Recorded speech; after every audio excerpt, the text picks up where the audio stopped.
Hey everybody, 大家好. This is Karen McCann, and welcome to episode number 1 of the China-Hollywood Greenlight podcast. And rolling sound, quiet. Here we go. Ready. Speeding. 120, take 7. And action. Hello, this is Karen McCann, the host of the China-Hollywood Greenlight podcast, a podcast about creating and distributing content for both Hollywood and China. Any links mentioned in the podcast can be found in the show notes. At the end of each interview, I will give you my takeaways. As promised in episode 0, the podcast format, in TV terms, is both procedural and episodic. By procedural, I mean I'll use the same format by asking each guest the same questions.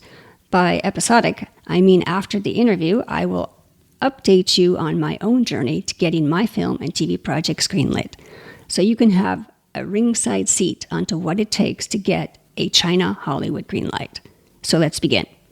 Before I introduce our very special guest, I'd like to start out with a motivational quote for our listeners to encourage them to continue on their path to achieve their own greenlight. This is a quote by Bruce Lee. He said, "To hell with circumstances, I create opportunities." Now, I'd like to introduce today's guest. Peter Iacono is the president of international film and TV distribution at Lionsgate. Lionsgate has one of the largest independent film and television businesses in the world.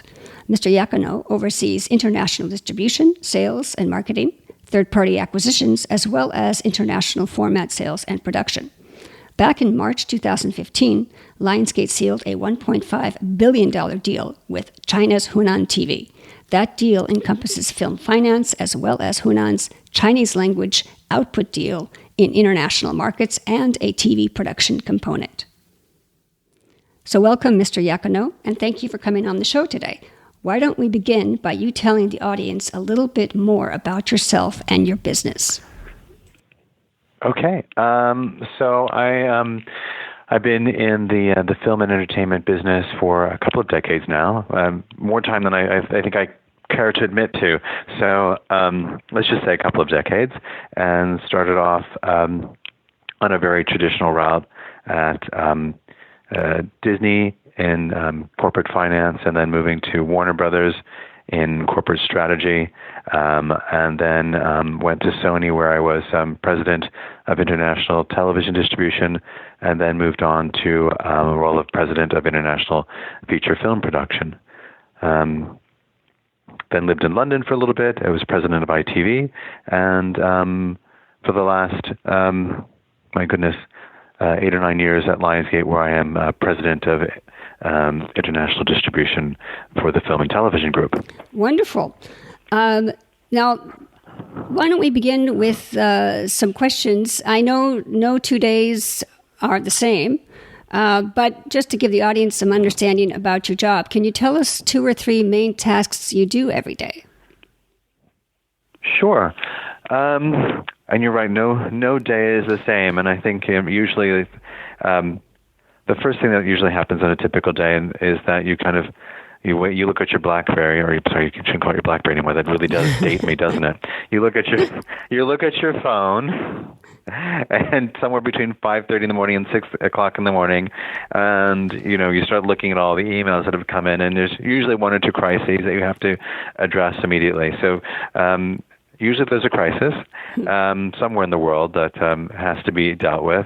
And then sort of a typical part of the day, in terms of the routine part of the day, is because we're in Los Angeles and we have offices all around the world, I'll start by talking to London or Paris or Milan, and the people who are working in those offices, catching them at the beginning of the Los Angeles day, towards the end of their work day, and then we'll move to the Latin America office after that, and then we'll move to the folks who are in LA, and then as we get into the evening, we'll start contacting the folks who are in Australia, New Zealand, and Japan, and Hong Kong, and continental Asia. So the day moves with the sun. That's one of the predictable parts of the day. It moves with the sun, and then there's as with any job, there's a lot of things that happen here in a home office, as well as what's happening abroad. And so usually I'd say that my most important role is making sure that everybody has what they need to do their job effectively, right, and making sure that communication is happening effectively around the world. So also we're always organizing monthly calls with the whole world, which happens at about 7:30 in the morning LA time. So unfortunately, it's late for the people in Hong Kong and China and in Mumbai, and super early in the morning for most people in Los Angeles, and also organizing quarterly meetings. We're all getting together just to make sure that that communication is working, and that everybody has everything they need to do their job effectively. And another major part of the job is interfacing and coordinating with production and our networks, because we do own Stars now, which is a big part of our strategy, both domestically and internationally, and is also greatly enhancing our production and what we're making ourselves, and even making it more attractive for people to work with us on a distribution basis.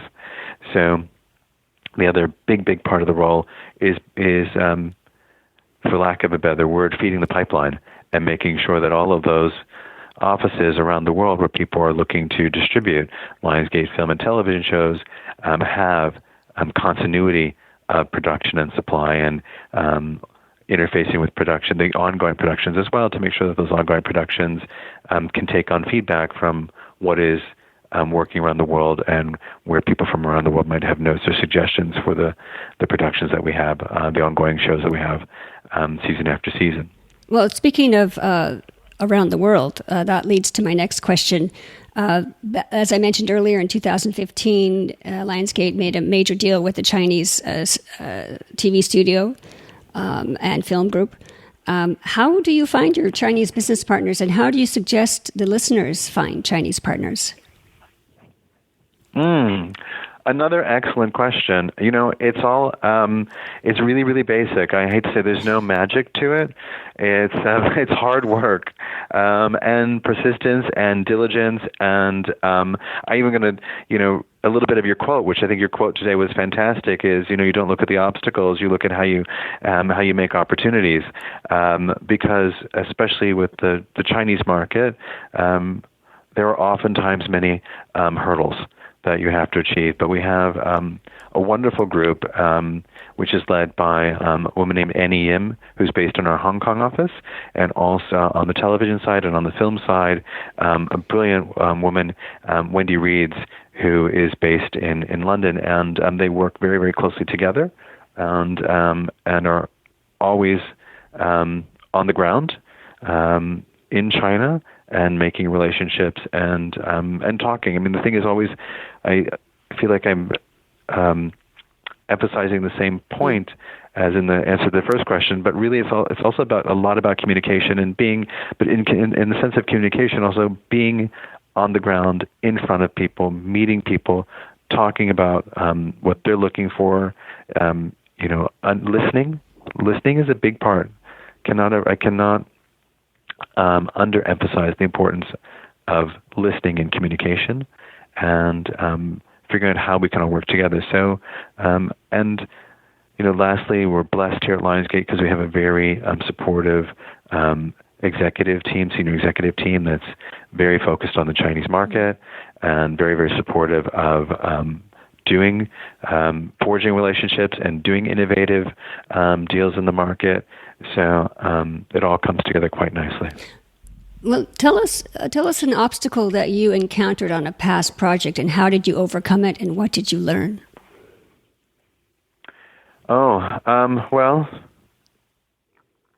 my biggest obstacle, the biggest obstacle we encountered was a long time ago, and one that I'm not sure how best to relay it, except for the fact that I worked for a company that had beautiful, beautiful movie that was not well received by the Chinese government, and the Chinese government asked us not to distribute it, and around the world, anywhere around the world, and we had invested $50 million in the movie, maybe $70 million in the movie, so really taking it off the market and absorbing a $70 million loss was not an option.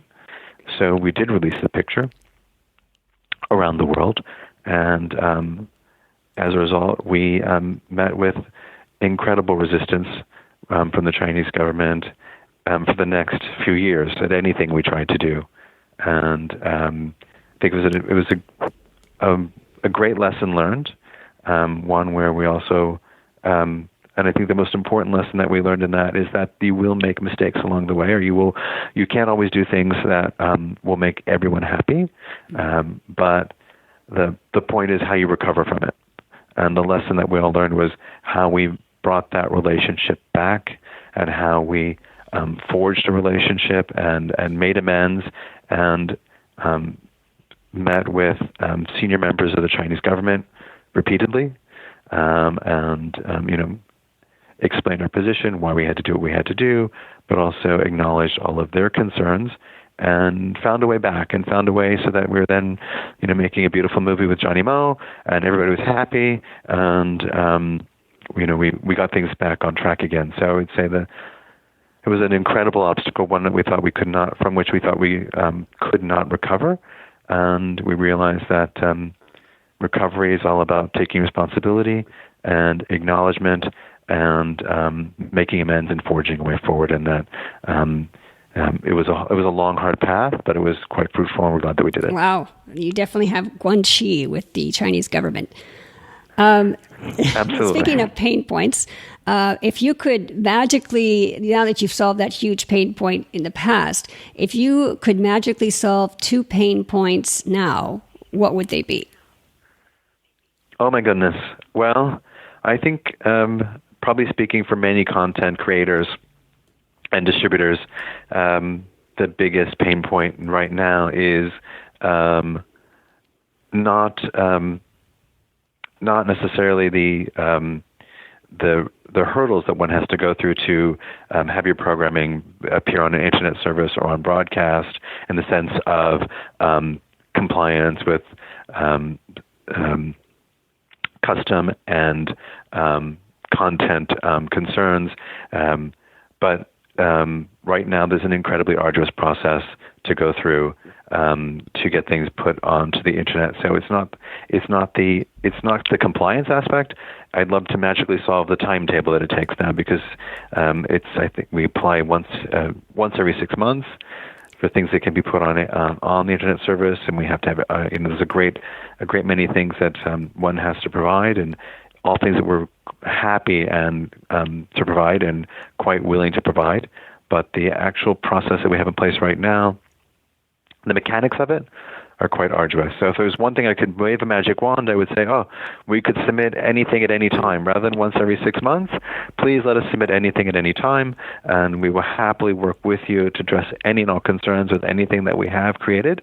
But it'd be lovely to be able to have a dialogue with you every day rather than once every 6 months. Is there a second pain point that you'd like to magically solve? Oh my goodness, that one, the first one is such a big pain point. We could leave it at that if you like. I think so.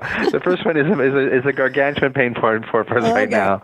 So I think many things cascade from that. We deal with volume quotas on number of films and everything else, and we seem to manage. But the one that's been quite challenging recently is that process where we can only communicate once every 6 months. Okay. Well, speaking of the future, what sort of future projects are you looking for, and what do you think the Chinese studios or broadcasters are looking for? I think the great thing about working at Lionsgate is twofold. And I will answer this question. I think that at the end of it, you might say, I don't know, did he actually answer the question at all? Because he seemed to say he's looking for everything. Because we're a very wide and diverse company, and we're a very entrepreneurial company, we always look at everything. But our calling card, our real calling card, And what we are most known for and what we are best at is big drama, high quality, big drama. And it would be wonderful to be able to figure out a way to make something in China that we could distribute around the world. It'd be wonderful to take a Chinese story and perhaps make that in the English language or other languages that could be distributed around the world. So both maybe doing something outside of China that could go into China, or maybe looking at a wonderful Chinese story that could be distributed within China and the region, because we are best known for high quality, great storytelling, big drama. That being said, we're also currently right now looking at possibly putting some unscripted competition game show formats on air in the Chinese market. So that's very, very different from a big budget drama. So that's why I think you say when I answer the question, it might sound like, oh my gosh, well, it seems like he's looking at everything, because if he's looking at the biggest, highest quality budget dramas and also looking at some unscripted competition reality shows, then he's really is looking at everything soup to nuts, which is somewhat as an essence of truth to it, because we're always looking for anything that is unique, where our calling card is unique and good quality. And what language? Primarily we do produce in the English language, but we have been looking at getting footholds into the Chinese market. And so because it is new for us, looking at a unscripted show is a lot easier. It's a baby step. It's a great first step into that market. And then, with perhaps with luck, that can blossom into scripted television shows and feature film. Okay. Now, I've asked you a few questions, but let me ask you this. What question did I not ask you that I should have? Always my favorite and most perplexing question. And not one that I will freely confess, I don't know if I have the best answer for it. But I think that one question that we always ask ourselves is, and that we wrestle with, is how do you properly make programming that can work all around the world, and when every market is so unique and so different, especially the Chinese market, which is a very, very unique market and very big and growing, still one of the biggest markets in the world, and continuing to be one of the most dynamic and growing markets in the world. And for us, if we could, I only ask the question because I kind of ask it in the opposite of a rhetorical way, because it's one that I don't have an answer for. So a rhetorical question is one that answers itself, and this is the question which I don't even know the answer to. So I'm glad you didn't ask me the question, because you would have stumped me. I'll save that for my next guest. Thank you for that question. So the next question is, what advice can you give those aspiring to tap into the Chinese market? Very similar to what I had said earlier in the interview. It really is about persistence and being there on the ground. There's no substitute for being on the ground in the market. And even though we have a very small office in Beijing, which we're very proud of and happy that we established a few years ago, about 2 years ago now.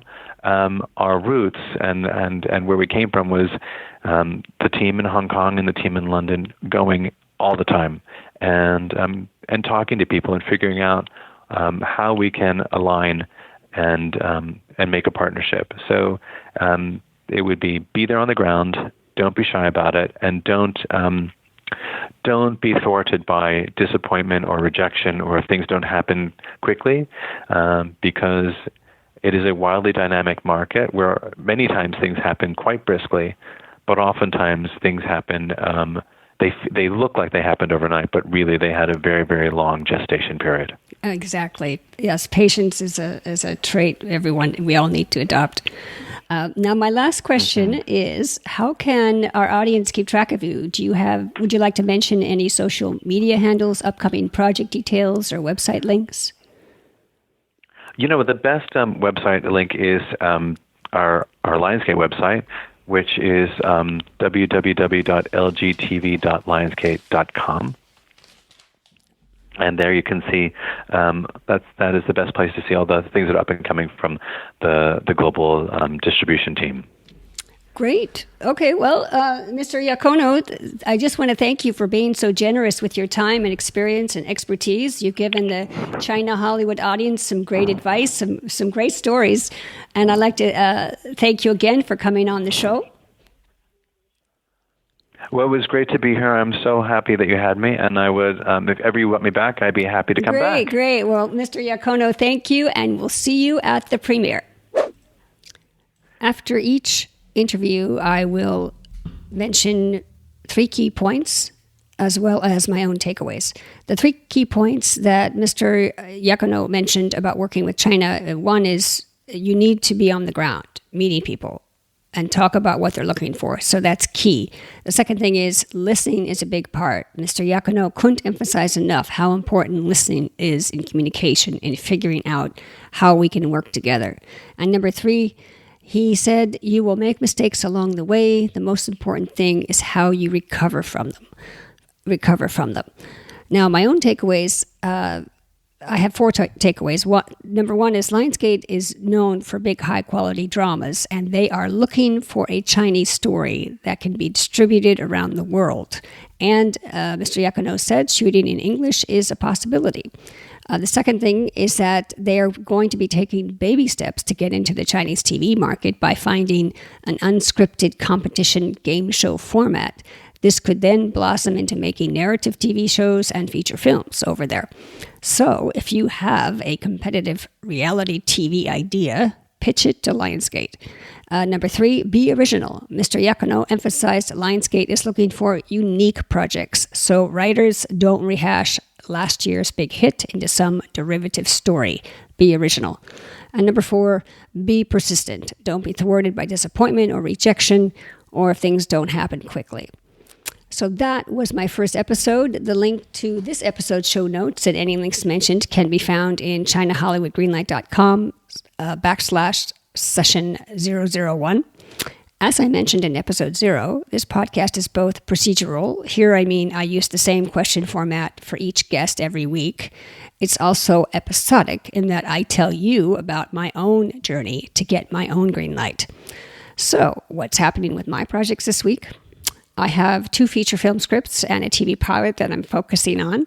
My plan is to attach a director to one of the feature film scripts. The good news is I reached out to the manager of one top director, and he is looking for a Chinese-themed project and has access to a film fund. So the plan is for me to talk to the manager next week and see if we can move our conversation forward. I'm also considering having one of my scripts translated into Chinese. My action thriller script called The China Conspiracy has 2 versions, an English and a Chinese version already, but my second script is an action comedy called The Kung Fu Rock Chick. I'm considering having that translated as well. Lastly, I'm gearing up for the AFM and contacting various companies to set up meetings. I've got a few meetings already, and some folks even want to meet before the market, which is great. So there you have it, folks, my first episode. Please go to iTunes, subscribe, and leave a rating so other people can find this. The more we work together, the more opportunities will be out there for everyone. So I'll see you at the premiere. Bye-bye. 再见.